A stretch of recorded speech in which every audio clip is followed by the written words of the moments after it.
మీ అందరు కూడా good morning. ఇక్కడికి వచ్చిన స్టూడెంట్స్ కి అట్లనే మన leaders, print and electronic media మిత్రులందరికీ కూడా పేరు పెట్టిన నమస్కారాలు. అండ్ స్టూడెంట్స్ అందరికీ హాయ్.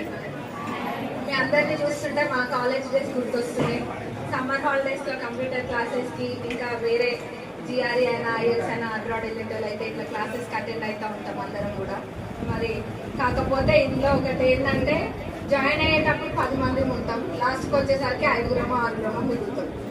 అట్లా కాకుండా మీరందరూ కూడా ఎట్లయితే అప్లికేషన్లు ఇంట్రెస్ట్గా వచ్చి అప్లికేషన్స్ ఇచ్చినారో లాస్ట్ దాకా అదే ఇంట్రెస్ట్ని కంటిన్యూ చేస్తూ నేర్చుకోండి. ఎందుకంటే కంప్యూటర్స్ అనేది మనకి ఎంత వచ్చినా కానీ, ఎంత చదువు వచ్చినా, మనకి 90% వచ్చినా, 95 వచ్చినా, 95+ వచ్చినా కానీ మనం ఏ జాబ్కి వెళ్ళాలన్నా లేకపోతే ఇంకేం చేయాలన్నా కానీ అంటే ఫైనాన్షియల్ ఇండిపెండెన్స్ అనేది కూడా ఇంపార్టెంట్.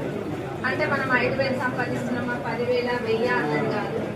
అది ఏంటంటే మనకు ఒక ధైర్యం, ఎట్లాంటి సిచ్యువేషన్లో అయినా కానీ మనము ఏదైనా ఏ సిచ్యువేషన్ వచ్చినా మనం బ్రతకగలుగుతాము, ముందుకెళ్ళగలుగుతాం, జీవితాన్ని ముందుకు తీసుకెళ్ళగలుగుతాం అన్న భరోసా ఉంటుంది. ఏదైనా ఇప్పుడు మీకు ఈ ఏజ్లోనే మీరు డిసైడ్ అవుతూ ఉండాలి. అమ్మాయిలకు పెళ్లి చేసుకోవడం ఎంత ఇంపార్టెంటో మీరు ఇండిపెండెంట్గా ఉండడము, ఏదో ఒక జాబ్ చేసుకోవడం కూడా అంతే. అవునా కాదా? అందరూ కూడా మంచిగా నేర్చుకోండి. And wish you all the best.